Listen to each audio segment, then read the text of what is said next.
Welcome to our series on defending a criminal case. For this video, we're just going to give an overview of how the criminal process works and share with you what frustrates us about it, what has frustrated clients in the past, and probably what's going to frustrate you as we go on through this. But we just want to give you a better understanding of when you're asking us to do things, why we say, no, we can't do that, or it has to work this way. Just that way you have a better understanding of what we're dealing with and what you're going through. This thing isn't going to make any common sense. It was written by a bunch of politicians and legislators a long time ago. Some of the procedures that we're dealing with are coming up on 150 years old. It's just not designed to meet with modern times. Big thing for you now is realize this is not Amazon. We've gotten used to, in modern technology, we get everything fast. We send an email, we send a text, we get an immediate communication. We order it from Amazon.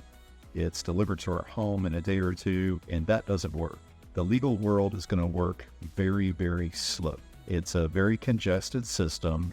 Way too many things are considered crimes, and they're running way too many people through the system. So it's going to be slow. And so just to give you a perspective, in our world, we would consider 90 days to be kind of standard. If you don't hear anything in 90 days or something doesn't have to happen for 90 days, that's kind of normal for us. That seems to a normal person who's not used to this as if nobody's doing anything, nobody cares about them. Believe me, we do, but it's just not going to move fast. It's not like the rest of the world. The other big thing too is this is all a money-making operation. If you just think about the situation that you're in, whatever happened, the police were called, they were involved, they went ahead and did the arrest or the citation, their promotion and their advancement, it's all about how many arrests can they get and how many of those get prosecuted. Then it went over to a prosecuting attorney.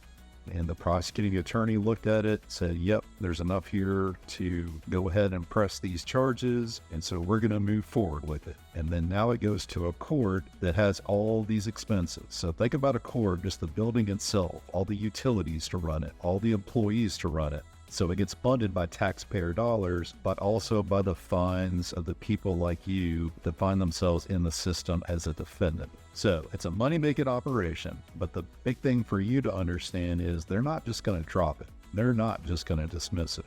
They're pressing everybody through, treating this like a collection agency, because at the end of the day, they want that fine money, they want those fees. It gets really frustrating. I can't just call up the prosecutor and go, my client's being accused of this, the person accusing them is a known liar, this is stupid, I need you to drop it. They're not going to do that.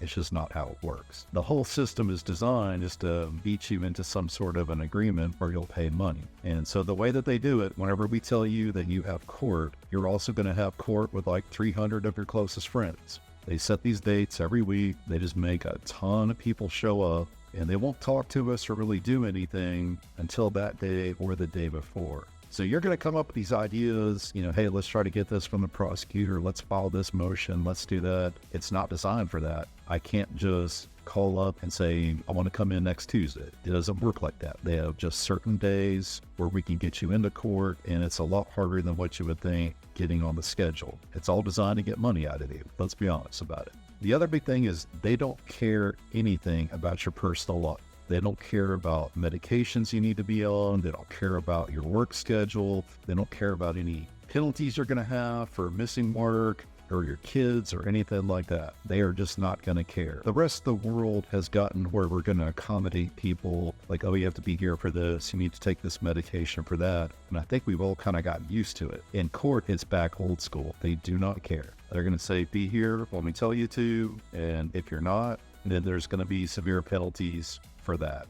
The other big thing that I want you to keep in mind, and I tell this to all my clients, no matter how stupid you think this is, how bad the evidence is, just how ridiculous this is, there's always a risk of you going to jail.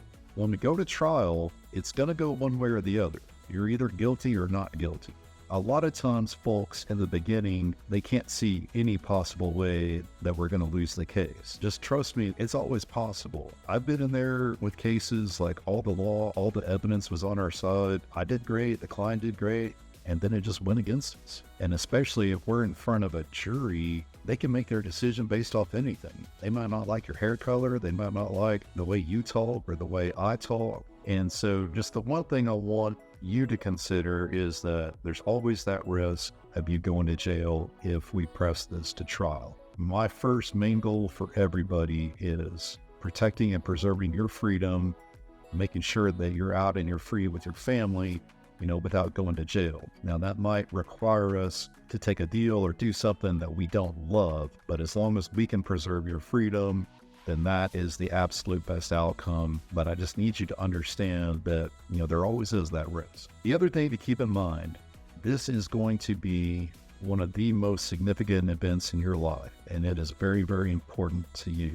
But to the system, you're just one of thousands of cases. Whatever court you're in, they're running 4,000 or 5,000 cases at a time.